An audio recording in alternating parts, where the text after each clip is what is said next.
Welcome to Franchise Focus. I'm your host, Lisa Linkowski. I am a certified franchise consultant and the owner of Milestone Franchising.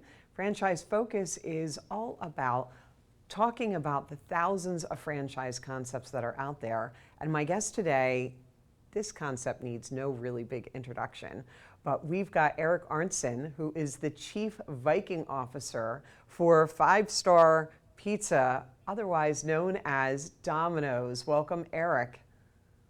Hello, Lisa. Thanks for having me. Well, I'm very happy to have you, and you're coming to us from Michigan, and Dominoes, right? Very big brand out there. And it's really exciting because I know that Domino's has a very different way of going about building their business, unlike most franchises. And it all started 30 years ago when you were attending college. What was your side job while you were a pre-med student? Yeah, so honestly, there was really never a doubt. I knew at a very young age that I wanted to deliver pizzas for Domino's at some point in my life. So it just made sense. There's really no better part-time job. I didn't know it at the time, but I know now there's really no better part-time job while you're going to school than delivering pizzas, especially for Domino's. So, Right. yeah, my cousin Randy he worked for the corporation. So in the 70s and 80s, my parents would order Domino's every Saturday, and I was that kid that would stand at the front door with the stopwatch and try and call them out for delivering in over 30 minutes so we could get the order for free, but they were never late, so we always had to pay. So it just made sense that every Friday, Saturday, and Sunday while going to school, I delivered pizzas for Domino's. Right. And, Domino's, they've built up their thousands of business owners based upon the premise of bringing people up through the ranks in the Domino's culture and giving them business ownership opportunity. It's a very unusual system that's out there. So walk us through 30 years ago, you're out there, you're delivering pizza for Domino's, you're going for pre-med, and then you become a Domino's franchise owner. How did that all happen?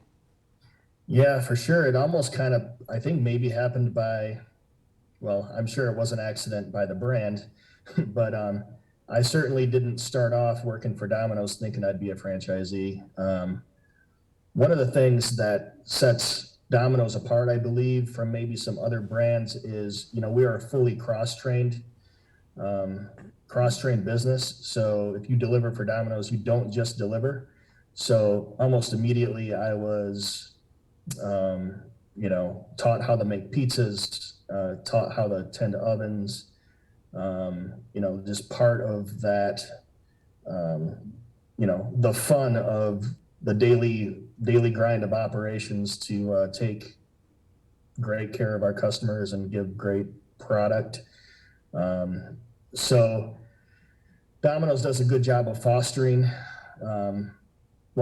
really getting the word out that, you can become an owner if you really want to and put in the hard work. And then once you make that decision, they do give quite a bit of support and tools and guidance on how you can achieve it.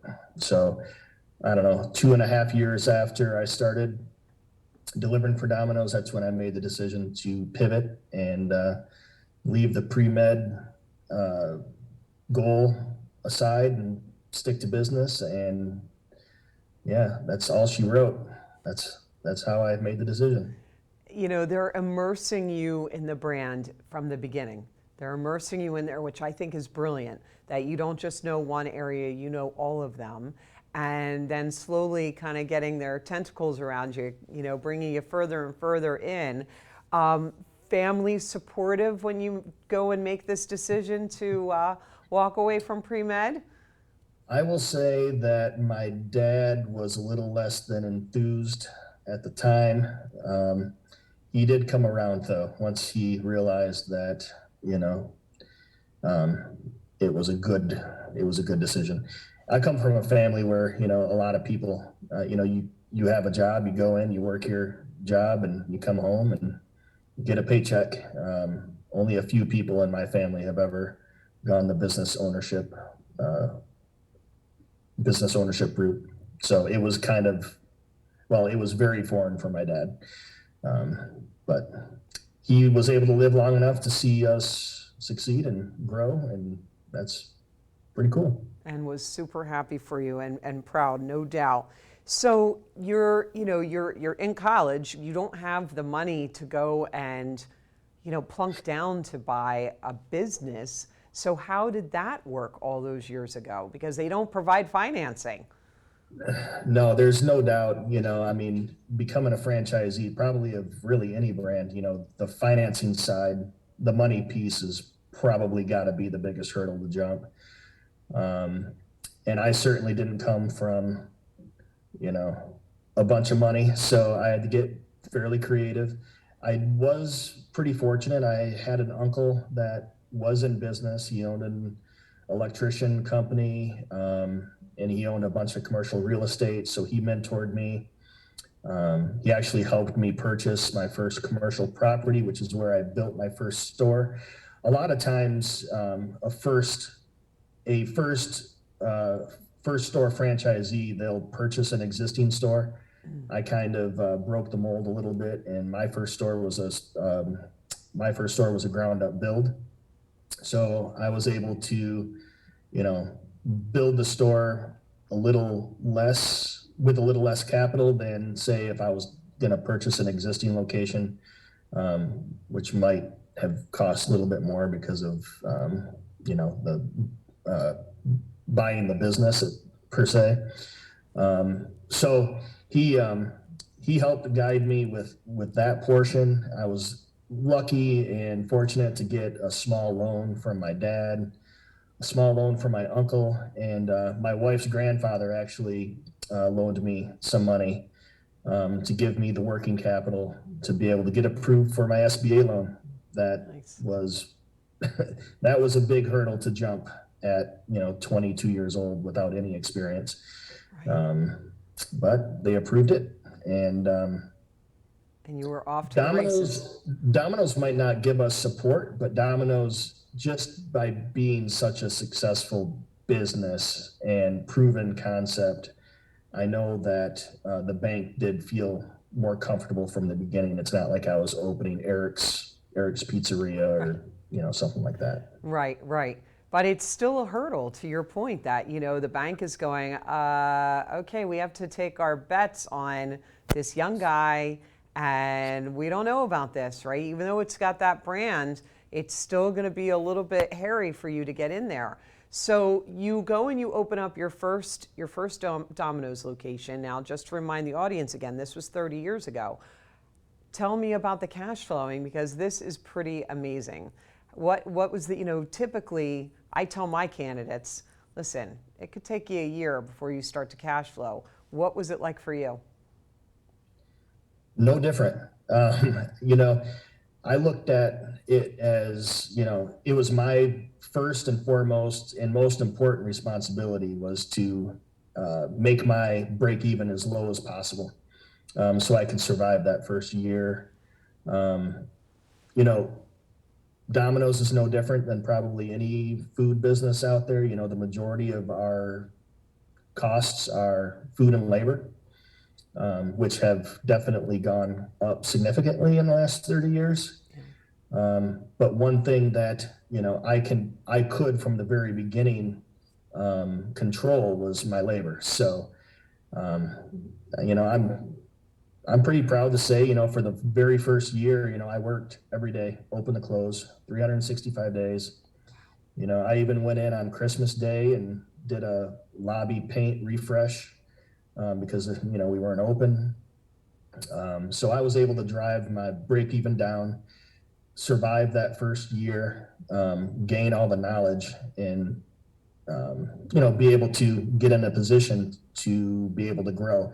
Because I knew I didn't want to own just one store. I didn't want to buy myself a forever job, which I guess, owning multiple stores is a forever job, but I didn't want to be the manager of the four walls of one store forever. Right. Because then which, it becomes a which, prison. being able to be in that store every single day for the entire first year, I was able to ensure that, we gave an amazing product, service, and image every single day, and build that customer base, through product quality and service.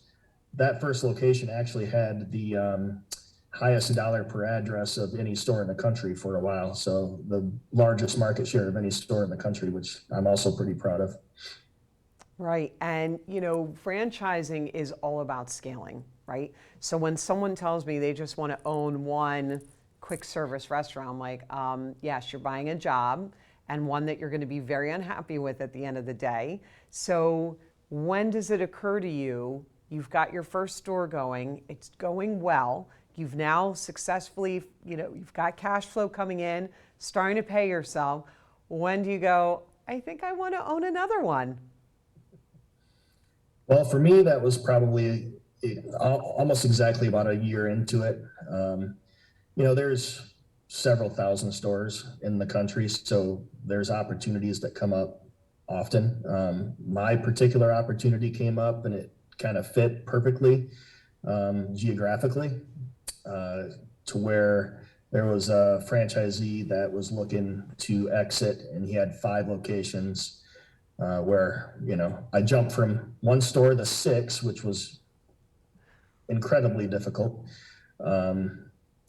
But honestly, it was probably at the point where I knew I had the right person to take over my job of running that store day in, day out.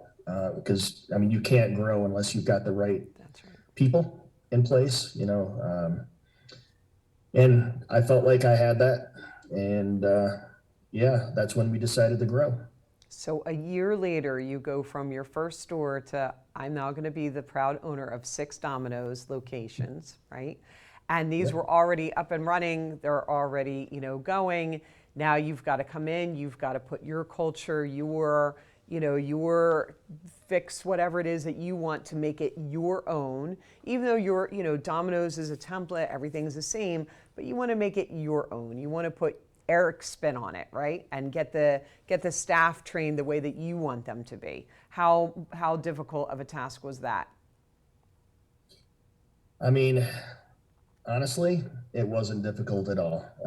And I'll say that just because of the type of franchisee that I am. I like to lead from the front.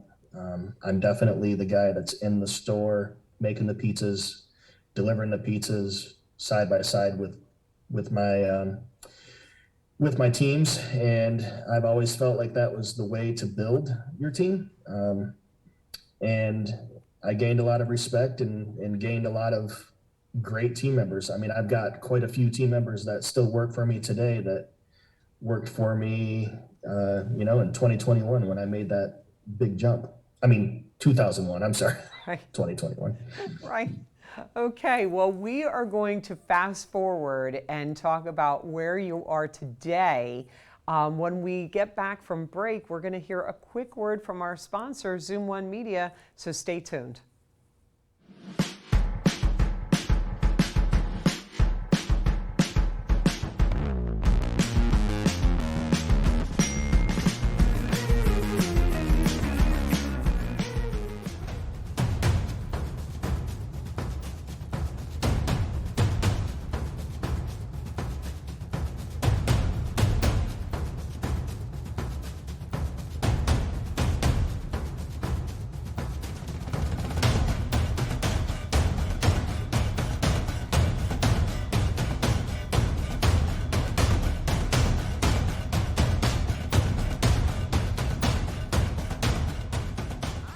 We both got an awesome network and save money doing it. I know, $25. I love that it's guaranteed for 3 years. Hey, we're sitting on a sign here. Switch and get Welcome Unlimited for $25 a line, guaranteed for 3 years. Verizon.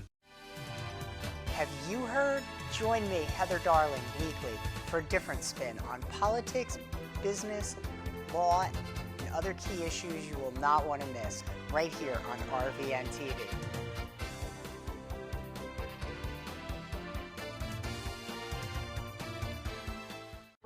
See, son, with a little elbow grease, you can do just about anything. Thanks, Dad. That's right, Robert. And it's never too early to learn you could save with America's #1 motorcycle insurer. That's right, Jamie. But it's not just about savings. It's about the friends we make along the way. You said it, Flo. And don't forget to floss before you brush. Your gums will thank you. That's right, Dr. Gary. Jamie? Sorry, I had another thought, so I got back in line. What was it? I can't remember. My dream day with Offset starts like... Cardi, baby, get in. I surprise you with a place all to ourselves. Thank you, baby. You look gorgeous tonight, baby. We share our favorite McDonald's order. And we start with a cheers. Let's eat. The Cardi B. An Offset meal. Ba-da-ba-ba-ba. Hey.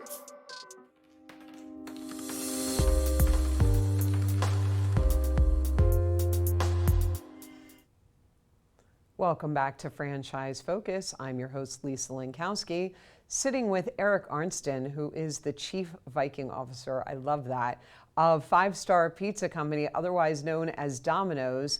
And we had a great time going through how this all started for you 30 years ago. And, you know, yeah, it's 30 years ago, but I think it's so important for the audience to hear this trajectory of how you came into this. So in 2000, you hit a milestone. What was that milestone financially, Eric? Well, I mean, so our store that we had in 2000 averaged, $1 million that year. We've since have several stores that average $1 million, but yeah, that's a pretty big milestone. Absolutely. And to this day, if we leap forward even more, to 2023, present day, 30 stores that you have today, correct? You just opened or launched your 30th store. That is correct. April, so probably about 10 or so weeks ago, we opened store number 30, yes. So 30 years you've been in the franchise world with Domino's, and you just hit your 30th store, which must seem, when you really think about it, like you're very humble about it. Like when we spoke, and you're very but you've got to sit there and go, I can't believe I own 30. I mean, that's an enterprise now. Like that is such an incredible business. So what is that like today for you, having 30 stores that you're operating? And these are all in around the Michigan area, I would assume, correct? Yeah, and thank you for that. 30 stores from Mount Pleasant to Lansing to Lake Michigan, Grand Rapids. Owning 30 stores is, it's the same thing every single day. Like we're waking up and we're trying to operate each store. I've got 11 people that help me above the store run those, which there's no way I would be able to operate 30 stores without the amazing team that we put together to be able to grow. We're going to hopefully grow a few more stores here in the next few years. It's putting the right people in the right places, and operating 30 stores at sometimes is almost easier than when I had the 6 stores back in 2001. Because I was doing everything on my own. Now I've got a full team. Right. And how many total employees do you have, Eric? Right now, we are in the neighborhood of around 750 employees.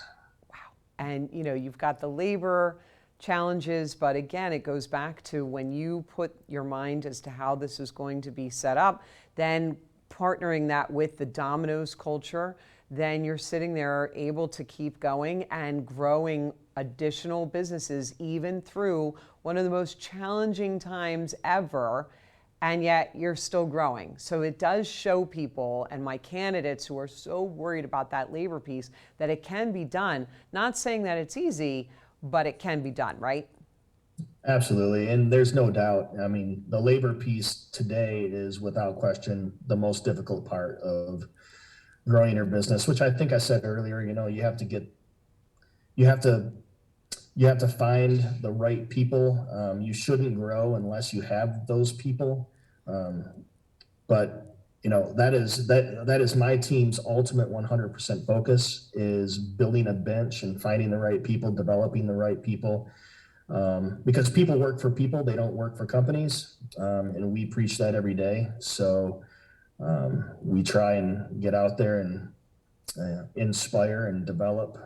I do have 5 core company values. I won't go through them all, but my most important core value is to have fun.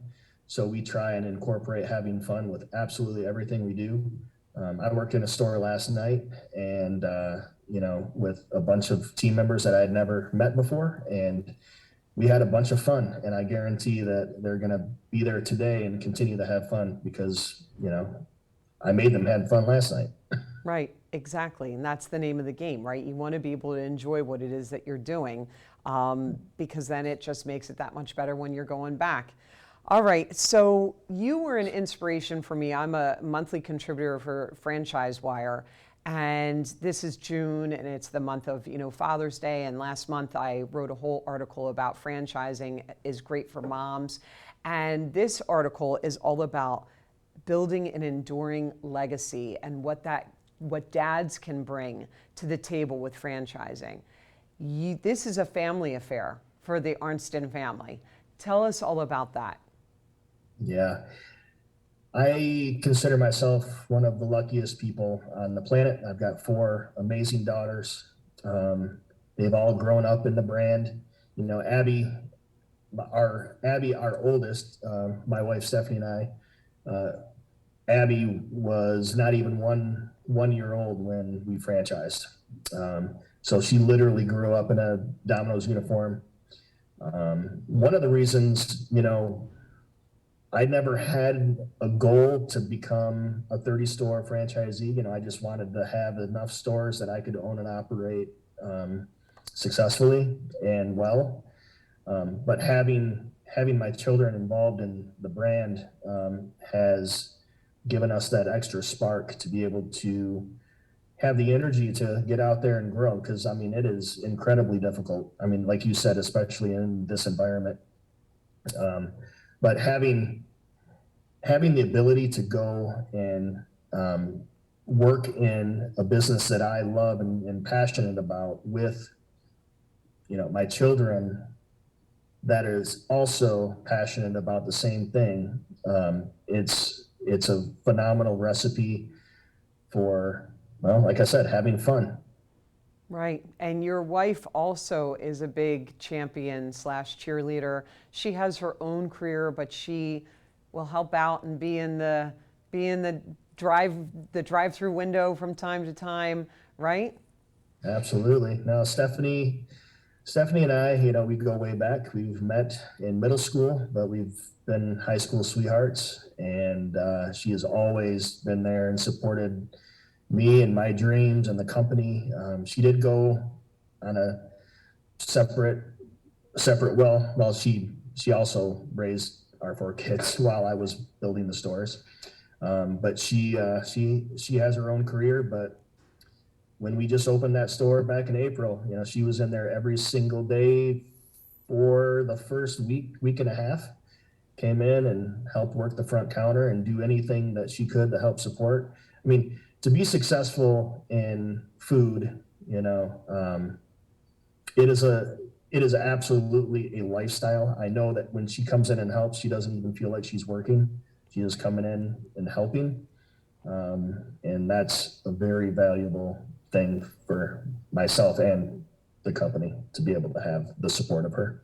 Right. So your 4 daughters working in the business, do you foresee them taking this on one day? I know you said you never want to retire, right? But do you see any of them coming in and taking on this role of you at some point and taking this from you and allowing it to come off of your shoulders so that you can ease off one day?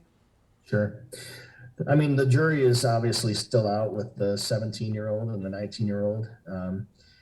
Emma is going to college to be a chemical engineer. So I think she's decided that her path is not going to be pizza.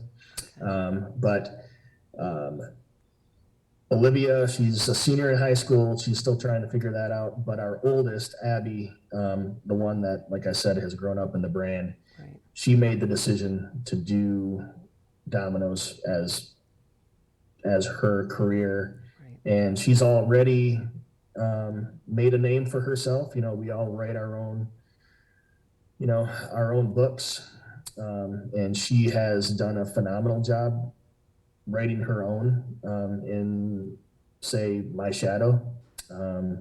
So she's got the respect of the brand, and she's got the respect of her peers. So at some point, the plan is to have her take over and me kind of step back a little bit, but I think that's still a good solid at least 7 to 10 years away. Right. But my goal is to always be there to help support her. But my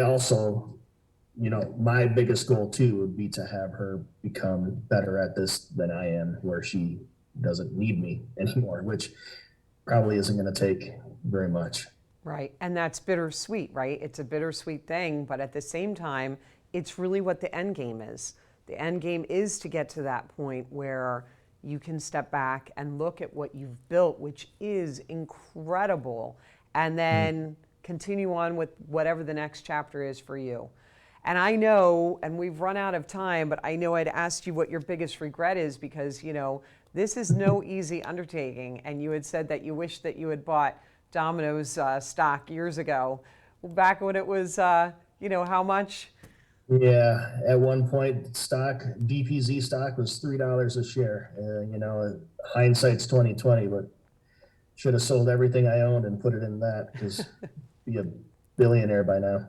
Right. Well, Eric, listen, you are doing A-OK from the sounds of it, and I wish you continued success for you and for your family, and for the next Domino's that you're going to dominate, probably in the next 6 months, I'm guessing. And thank you for sharing your story with us. Franchise Focus airs every Friday at 1 o'clock Eastern Standard Time, and you can learn all about me at my website, which is milestonefranchising.com. Thanks so much for watching.